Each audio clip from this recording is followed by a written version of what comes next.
O Lula, ele é culpado, ele não foi absolvido, ele foi condenado por 9 juízes, ele é ladrão. Agora, o Supremo botou na cabeça que manda no Brasil. O Alexandre de Moraes, que age como governante de fato, rasgou a Constituição e tenta prender quem não tem culpa, quem tenta defender a lei, o tempo todo. A farsa que eles montaram, eles terão de pagar por isso e vão pagar por isso. Eles vão precisar da anistia rapidamente.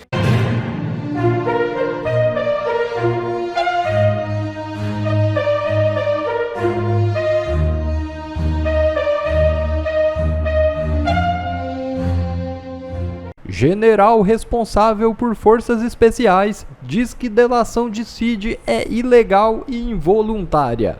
É isso mesmo. Um dos 34 denunciados pela Procuradoria-Geral da República por participação na suposta trama de golpe após as eleições de 2022, o general da reserva Estevão Teófilo apresentou uma resposta à acusação no documento enviado ao Supremo Tribunal Federal.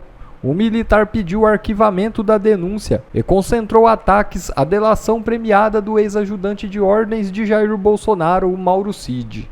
Na denúncia, a PGR diz que o ex-comandante do Comando de Operações Terrestres aceitou coordenar o emprego das forças terrestres e se comprometeu a executar as medidas necessárias para a consumação da ruptura institucional, caso o decreto fosse assinado por Bolsonaro.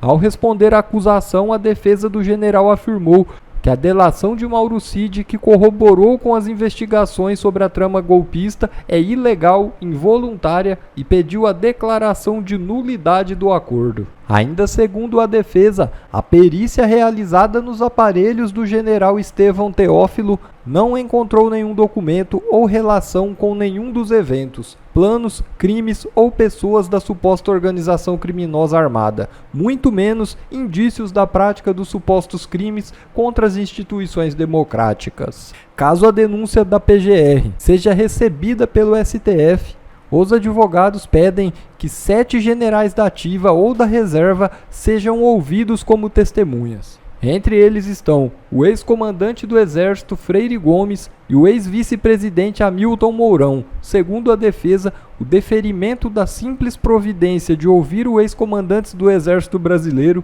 já evidenciará a improcedência da acusação. E Moraes dá 5 dias para a PGR analisar a defesa de Bolsonaro, Braga Neto e outros 21 acusados. É isso mesmo. O prazo começa a contar a partir de segunda-feira e termina na próxima sexta.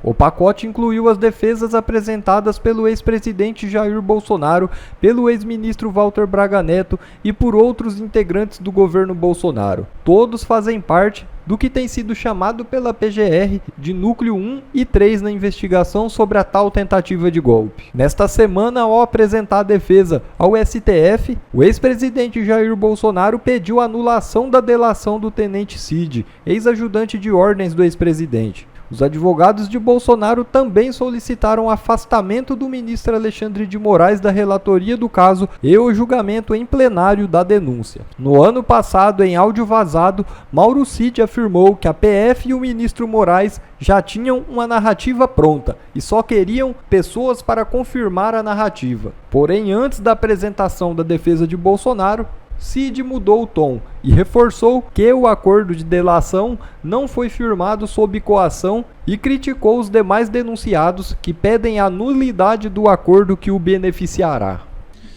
Vamos lá então, né? Essa semana foi uma semana muito corrida no âmbito da tentativa da justiça brasileira de impedir Bolsonaro de ser candidato em 2026, de prender o maior líder político que o Brasil já teve.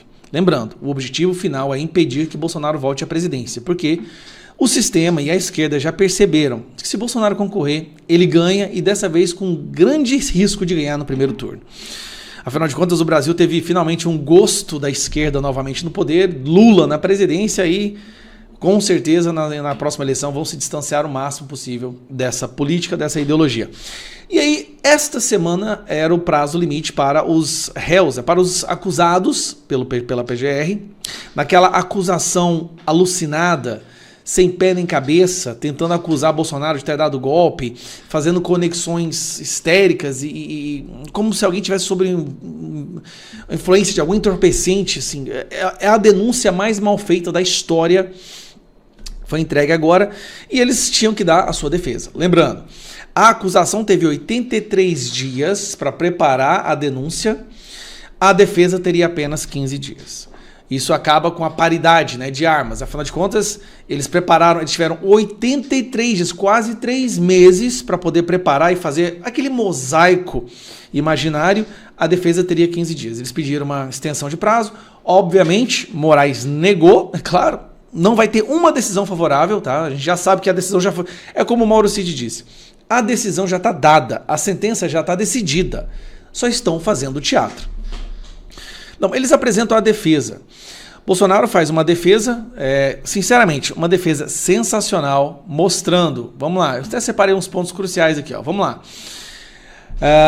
Pedindo, né, redistribuição a novo relator, aplicando a tese do juiz de garantias, na obtenção de acesso aos autos das provas na sua integralidade. Eles não tiveram acesso na integralidade das provas que a acusação usou. Isso aí já deveria anular essa acusação. Document dump. O que é document dump? A acusação, Moraes, pegou terabytes e terabytes e terabytes de informação, despejou lá e falou, se vira aí.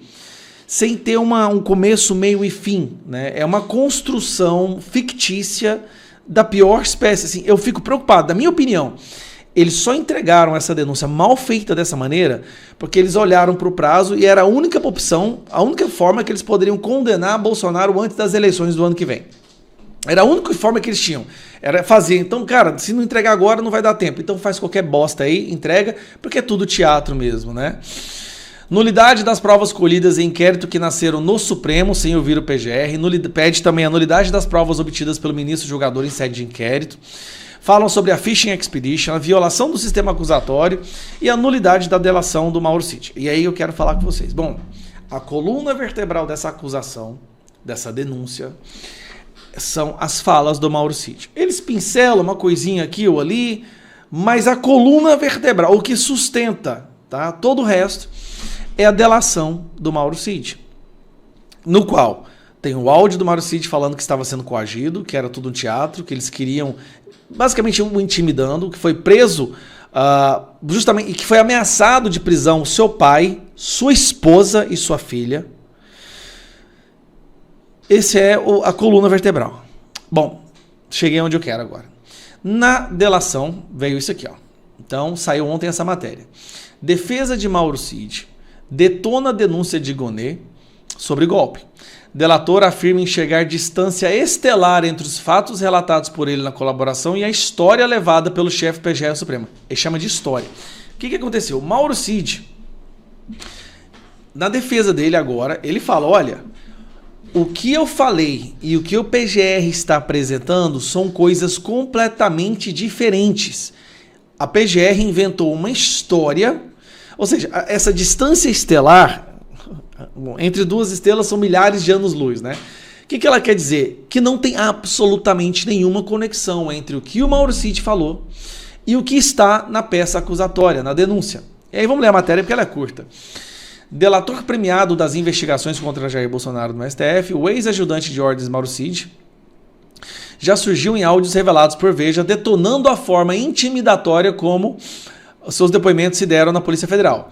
Confrontado por Alexandre de Moraes se suas falas eram verdadeiras, o delator recuou, disse que desqualificou a delação no momento de desabafo. Lembrando, é lógico que ele nunca ia admitir que aquele desabafo era verdade, porque ele estava sendo ameaçado de prisão. Então, sim, não preciso falar nada, né? Continuando. Superado esse processo, a Polícia Federal indiciou 40 investigados e entregou ao Procurador-Geral da República, Paulo Gonê, um vasto material que ele pudesse formular a denúncia. São terabytes, gigabytes de material. É um mosaico que é feito justamente para impedir que a defesa consiga se defender, tá? Para dar forma ao camalhaço de 272 páginas, Gonê bebeu em diferentes fontes, sendo uma delas o que Mauro Cid revelou em sua delação. Nesta quinta-feira, porém, o delator se revoltou com a denúncia de Gonê, dando a entender que ela não reflete a verdade dos fatos dos crimes admitidos por ele na colaboração. entre as verdadeiras declarações sobre fatos prestados na colaboração premiada e conclusão que ela extraiu, o eminente procurador da República medeia distância estelar, escreveu a defesa do delator na manifestação ao STF. Distância estelar entre o que estão acusando e o que o principal delator falou. Então, um delator que foi intimidado, que foi ameaçado de prender familiares, prender a filha dele, que tem áudio dele comprovando que ele foi intimidado, que tudo não passava de um teatro, a decisão já tinha sido feita, a pena já tinha sido decidida, e tudo não apenas um teatro, onde a PGR foi obrigada a entregar uma denúncia mal feita, porque era a única forma de chegar a uma condenação antes das eleições do ano que vem, já que o Bolsonaro ganha em todas as pesquisas. Vamos lá. Se realmente o STF levar a cabo esse plano que eles fizeram, eu acho que eles não entenderam a situação que eles vão jogar o Brasil. Tá? É diferente na época que prenderam Lula. Lula já estava rejeitado, ninguém queria saber do Lula, já estava comprovado que ele era corrupto. No caso do Bolsonaro, ele só está crescendo, ele só está ganhando mais admiração e o povo fica votando com mais ainda de vontade de votar nele. Então nós vamos ver uma democracia onde se prende o número 1 na campanha, o número 1 candidato, para resgatar a democracia. É isso mesmo? Vai dar merda. Desculpa falar essa palavra, mas isso vai dar merda. Consta, os advogados aí de Bolsonaro têm até a meia-noite de hoje, então, para apresentar a defesa. Tentaram, por diversas vezes, ampliar esse prazo para tentar equiparar o prazo que teve a Procuradoria-Geral da República, por isso os 83 dias pedidos aí pela defesa de Bolsonaro, mas foi negado pelo ministro relator, Alexandre de Moraes. Então, hoje encerra o prazo do Bolsonaro e de outros acusados também pela PGR. Ninguém sério leva a sério essa peça de denúncia e esse julgamento por juízes, entre aspas, tão suspeitos como aqueles que disseram eu derrotei o bolsonarismo, Bolsonaro é o capeta e por aí vai. Então tudo isso é ridículo. Eu entendo até a angústia dos advogados porque numa escala diferente, bem menor, né, eu passo pela mesma situação. Às vezes eu tenho umas conversas muito engraçadas ou tragicômicas, para ser mais preciso, com o meu advogado. Do tipo, vamos entrar com um recurso tal e tal, mas a gente depois lembra que nós não estamos mais no campo do direito. Então não adianta, a gente tem que fazer tudo dentro da lei e usar todos os recursos que supostamente a lei permite, sabendo que não estamos no campo do direito, e sim numa perseguição implacável política. Bolsonaro é o alvo principal. Ele, hoje mesmo, né, divulgou mais um áudio do Mauro Cid, né, dizendo que foi pressionado a concordar com a narrativa da Polícia Federal ou perderia o acordo como delator. É disso que se trata, né? O ex-presidente também lembrou hoje que o general Braga Neto está há 80 dias preso devido a um fato novo identificado à Polícia Federal ocorrido em 2023. De novo, né?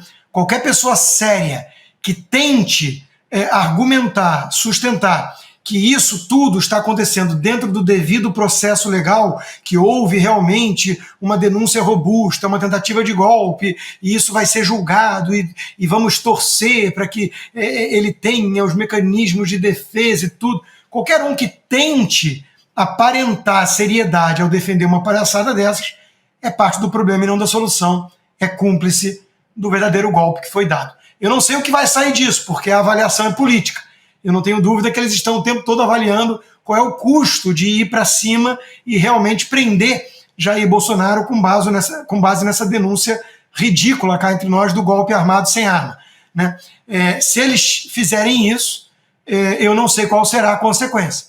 Eu só espero realmente que os brasileiros de bem sejam maioria, estejam atentos e não queiram acordar na Venezuela.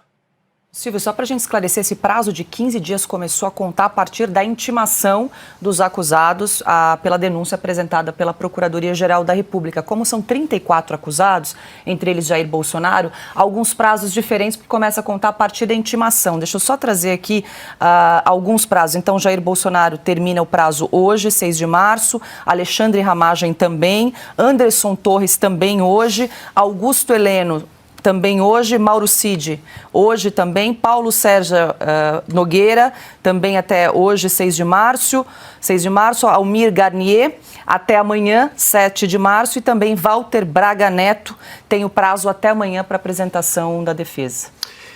Essa peça foi fabricada pela Polícia Federal e pela Procuradoria-Geral da República, cujo procurador-geral, aliás, é amigo, ex-sócio do ministro Gilmar Mendes, e foi indicado para o cargo justamente pela sua proximidade. Ninguém larga a mão de ninguém, e hoje nós temos um consórcio de poder, um consórcio que se espraiou em todo o judiciário, tem a Polícia Federal a seu serviço e Lula da Silva reabilitado por esta corte, a última corte recursal do país, na presidência da República. Está tudo errado nessa história. Está tudo errado. E isso, no futuro, será revisto como a página mais escura da história do judiciário brasileiro, por conta do assassinato do Estado de Direito, o devido processo legal completamente pisoteado, maltratado, a Constituição. Hoje é difícil falar sobre a Constituição e sobre lei no Brasil. A sociedade perdeu a fé na lei, a sociedade perdeu a fé na Constituição. O ministro Alexandre de Moraes jamais poderia presidir o inquérito, ser relator, ser investigador, cumprir, inclusive, o papel acusatório que cabe ao parquê, que cabe ao Ministério Público. Ele, muitas vezes, tomou a frente do processo acusatório, ele manda prender, ele manda soltar, ou seja, não existe a figura da vítima e do julgador dentro do mesmo processo. No ordenamento jurídico brasileiro isso é impossível. Ademais, são pessoas, e insisto e vou continuar repisando nessa tecla, são pessoas que não estão tendo o direito do duplo grau de jurisdição obrigatório. Ou seja, bandido no Brasil tem a quem recorrer. Ele é condenado por um juiz de primeira instância e ele recorre. E vai recorrendo. Aliás, também o presidente Lula da Silva só é presidente porque o então advogado dele, Cristiano Zanin, hoje ministro do Supremo Tribunal Federal, tinha a quem reclamar, tinha a quem recorrer. Ele foi condenado em primeira instância em Curitiba, depois passou por desembargadores, mas quando chegou no Supremo Tribunal Federal, na última corte recursal, ele foi absolvido naquela história do erro do CEP e por aí vai. A história é muito bem conhecida, mas é importante mostrar que ele teve o direito à reanálise por um tribunal independente. Isso todo CPF, todo cidadão tem. As pessoas que estão presas no 8 de janeiro não têm esse direito. Por quê? Porque elas devem ser julgadas se elas não têm foro de prerrogativa, se elas não são deputados, não são senadores, porque estão sendo julgados e condenados a penas exorbitantes, ao bis in idem muitas vezes, porque você fala em golpe de Estado e atentado ao Estado Democrático de Direito. Por que elas estão sendo condenadas a penas tão altas e não têm direito a quem recorrer? Isso é uma vergonha, é uma página escura que um dia o Brasil vai, infelizmente, ter de enfrentar o que está acontecendo. Mas até lá, é triste, mas essas pessoas estão perdendo tempo de vida atrás das grades ou com uma tornozeleira eletrônica. Augusto. Basta que as autoridades americanas interessadas em se informar sobre o que ocorre no Brasil acompanhem este caso para ficar claro que a democracia não existe. No Brasil, o governo foi deliberadamente entregue para não governar ao Lula, porque ele foi absolvido pelo STF, para ter alguém na presidência que fique sempre com a espada na cabeça. Ele é culpado, ele não foi absolvido, ele foi condenado por 9 juízes, ele é ladrão. E os ministérios também são controlados, na sua imensa maioria, por delinquentes. Então isso aí não vale. Boa parte do Congresso, dezenas ou centenas de parlamentares, tem medo do Supremo, porque alguns porque têm culpa no cartório, outros porque são covardes congênitos. Tudo bem. Agora, o Supremo botou na cabeça que manda no Brasil. O Alexandre de Moraes, que age como governante de fato, ele não sabe falar, não sabe escrever, contraria um livro que alguém escreveu por ele todo dia, rasgou a Constituição e fica bancando, ele fica confirmando de meia em meia hora que no faroeste brasileira, que foi inventado aí pela era PT em parceria com esse Supremo, é o bandido que tenta prender quem não tem culpa, quem tenta defender a lei o tempo todo. O tempo todo. Eles demoram 2 anos para apurar um fato que não existiu e dão o prazo para que seja apresentada alguma resposta à farsa que eles montaram, eles dão prazo ridículo.